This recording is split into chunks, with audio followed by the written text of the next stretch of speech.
Hey there, everybody.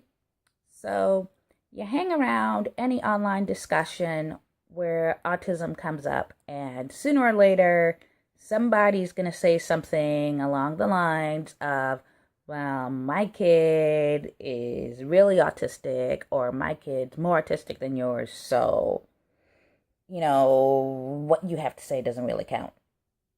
Um, and that's supposed to invalidate whatever anybody else is saying or make whatever argument is happening illegitimate or something.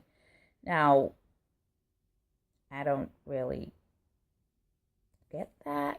And as a caregiver, I know that caregivers tend to have to deal with a lot of stress. We have to deal with a lot of frustration. There's a lot of disappointment coming our way.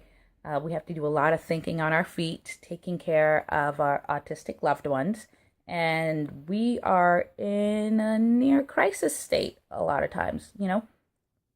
So I can see how folks would have a hard time with understanding that someone else's experience of autism is a little bit different and that people would have a different point of view about what autism is and what life with autism is like or can be like.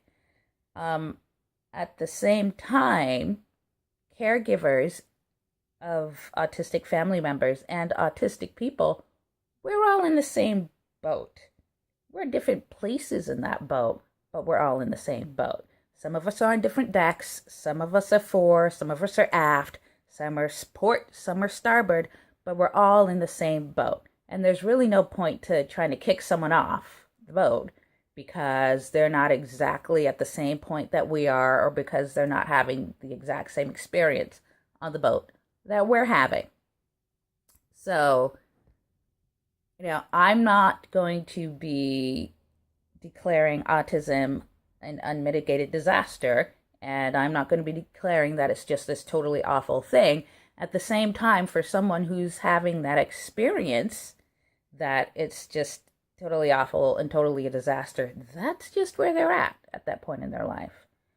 And I'm not going to try to, shut them up or silence them, but recognize that, yeah, you're at a stressful point in your life, and that's what it feels like for you right now. But it doesn't have to be that way.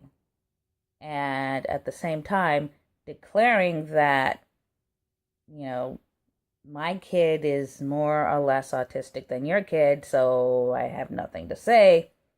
You haven't met my kid, and I haven't met your kid, so what's the point of saying something like that to someone? It doesn't really move the conversation forward. It doesn't give us anywhere to go. It doesn't give us a way to build relationship and help each other. So you don't really know whose kid is more autistic, and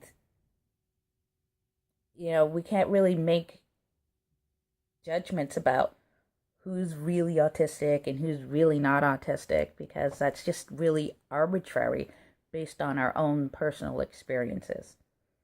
So, leave the judgments about whose kid is more autistic or whose kid is really autistic behind, and let us just help each other.